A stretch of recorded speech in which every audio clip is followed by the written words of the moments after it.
Alright, welcome back. My name is Drill Sergeant French, and on today's episode of Here's the Drill, today I'm talking about military school. Alright, now everybody talks about how they want to get this school and that school and all of these schools because that's going to help them get promoted. Today I'm going to dive into how that's not entirely true. If you like the content, hit that like button and hit that subscribe button. I got about 50% of y'all that are not subscribed but watching the videos. Hit it. You ain't going to get some crazy notifications. Just hit the subscribe button.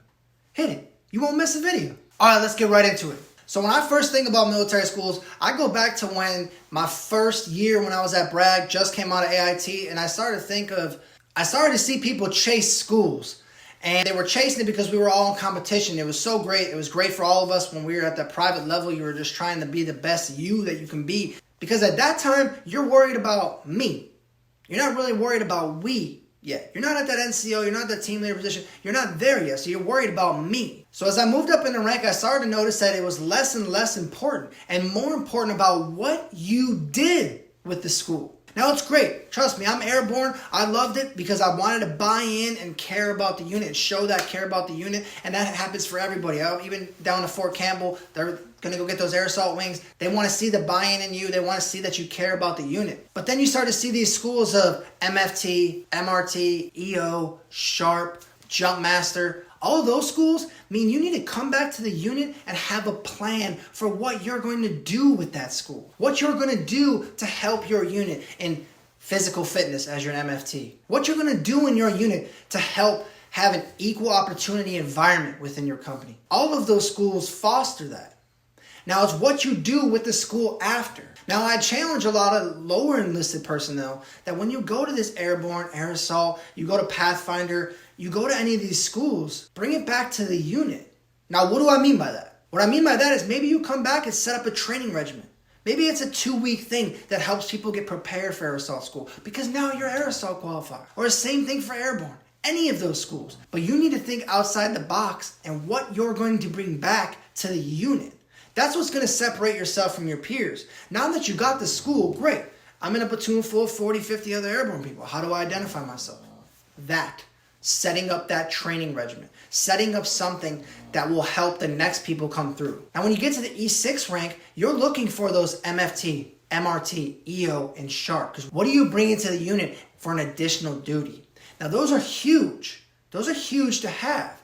But what they want to see are the bullet points on your NCR. What effect did you have because you went there and got the school? Now that's difficult for some people to understand. Is I've seen people get passed on promotion. I've seen people get passed on these things because they get the school and then they sit back and say, why not get promoted?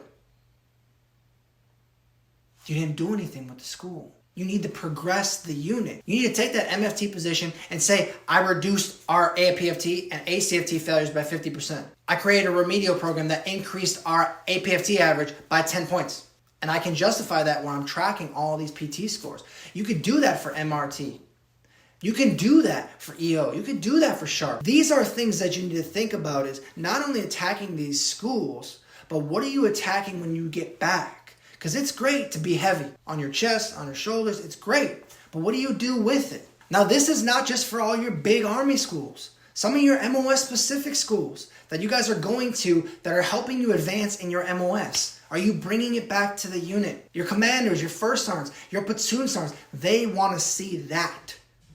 That's what's going to separate you from your peers. Now there's videos out there that are going to prepare you for all of these schools. For airborne, air assault, the Q course. They're going to prepare you for RASP. What I'm going to tell you is this. Is if you go in with the right mindset, you will dominate these schools. A mindset and a mentality is going to take you so far in the military that you will pass all of these schools. One of the most difficult schools I ever went to was drill sergeant school. And I had to take a mindset in there of I'm not going to distract myself and do anything outside of just work for 9 weeks. No extra activities on the weekends. I'm going to grind because I'm here and I don't want to recycle. So I took it as a challenge upon myself to dive into the material you're going to do. Yes, it's good to be prepared. Go watch a couple of the videos, check them out. But what I'm telling you is go in with the mentality of I just need to be ready. Some of these schools are going to challenge you so much, but it's good because you're going to grow. So take on these challenges. Don't run from these schools. Don't run from these assignments. All of them are going to grow you. And even if you fail, let me tell you how much better of a person you are, that you went there, you tried, you failed, you came back, you're building yourself again, and here we are. You're better than who you were, even though you failed. So don't be afraid to try these schools. These schools are going to challenge you. They're going to challenge to develop you as a leader, your mentality. They're going to grow you on your shoulder. You're going to look nice. They're going to help you in your promotion. But it's what you do with these schools when you bring them back to the unit that is going to separate yourself from all of your peers. That's why you should be running towards these schools. That's how you're going to get promoted ahead of your peers. And that's how you're going to become a more effective leader. And that's the drill. Now, if you liked the video, go ahead and smash that like button. But more importantly, hit that subscribe button for me. It does so much for me. It helps me out. It's helped me continue to grow this channel. And I appreciate each and every one of you for watching.